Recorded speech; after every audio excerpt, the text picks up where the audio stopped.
का एक गडरिया रहता था। वो हर रोज बकरियों को जंगल में ले जाकर चराता रहता था। एक दिन बकरियों को जंगल में ले गया और एक जगह घेरा बनाकर उसने उन बकरियों को छोड़कर वो जाकर एक पेड़ के नीचे बैठ गया। वाह, मैं यहाँ बैठकर आराम से संगीत साधना करूंगा, बकरियां अपने आप चरती रहेंगी, अब मुझे यहाँ कोई परेशान नहीं करेगा, कहकर वो बांसुरी निकालकर प्रैक्टिस करने लगा। तो पास ही मुन्ना नाम का चोर एक पेड़ के पीछे से चुपके बाहर निकला और बकरियों को चुराने के इरादे से शेर का हुलिया पहनकर निकला। आकर एक बकरी को उठाकर ले गया। इस बात से अनजान गुणशील शाम को बकरियों को लेकर गांव लौटा। गुणशील का मालिक रतनलाल, क्यों रे मूर्ख, बकरियों को ठीक से घर लाए हो कि नहीं, या उन्हें जंगल में छोड़ा है? चलो मैं गिनता हूँ, 1 2 3। अरे ये क्या, एक बकरी कम है? क्यों रे, एक बकरी कम है, तूने क्या किया? जंगल में छोड़ आए हो या उसे बेच आए हो? तुम्हारे नाम पर 10,000 रुपए उधार लिख रहा हूँ, अब से जरा चौकन्ना होकर चरा कर लाओ, नहीं तो तुम्हारे उधार का रकम बढ़ता जाएगा, खबरदार, कहकर उसे भेज दिया। अगले दिन गुणशील बकरियों को जंगल ले गया। उन्हें मैदान में छोड़कर एक पेड़ के नीचे बैठकर उन्हीं की ओर वो एक टका देखता रहा, बिना पलकें झपकाए। शेर के बेस में मुन्ना उसे देखकर, ये क्या, आज ये बांसुरी ना बजाकर बकरियों को ही एक टुक देख रहा है? ऐसे काम नहीं चलेगा, इसे डराना होगा। यूं सोचकर शेर के बेस में उसके सामने आकर जोर से दहाड़ने लगा। बस गुणशील एकदम से डर के वहां से भागा। मुन्ना उसका पीछा करने लगा। गुणशील जान के डर से गांव के अंदर भागता हुआ गया। भागकर सीधा रतनलाल के पास गया। यूं सांस फूलते हुए गुणशील को देखकर, क्यों रे, बकरियां कहाँ हैं? तुम अकेले आए हो? कल मैंने तुम्हें डांटा तो बकरियों को जंगल में ही छोड़ा है।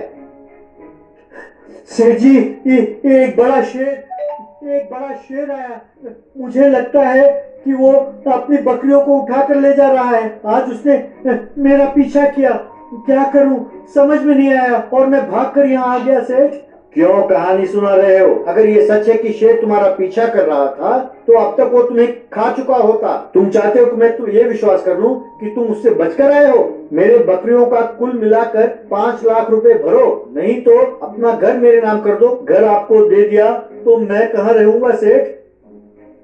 जाकर जंगल में रहो या फिर मेरी बकरी मुझे लौटा दो, आज तुम मेरे हाथों मरोगे। यूं कहते ही निराश होकर गुणशील जंगल चला गया। उसे रोना आ रहा था। एक पेड़ के नीचे बैठकर बांसुरी बजाने लगा। तब एक स्वामी जी प्रकट हुए।